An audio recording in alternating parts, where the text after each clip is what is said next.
Hi అండి, నమస్తే. Welcome to Lakshmi Priya garden. అందరూ బాగున్నారండి. చూసారా, ఇవి నేను వేరుశనగ పప్పు పచ్చివండి.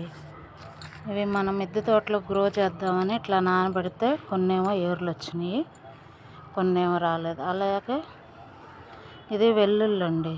ఇవి చూడండి, కొన్ని వేర్లు వచ్చినాయి. ఇది పెట్టి దాదాపు 5 రోజులు అవుతుంది. ఇంక వీటిని మట్టిలో పెడదాం అనుకుంటున్నాను అండి. ఎలా వస్తాయో చూడాలి, మళ్ళీ మీకు అప్డేట్ ఇస్తాను.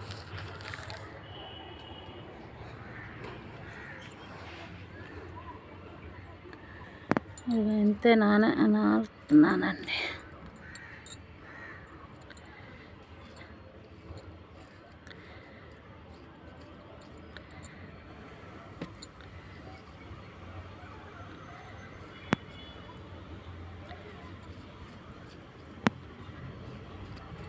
నచ్చితే లైక్, షేర్, సబ్స్క్రైబ్ అండి. Thank you.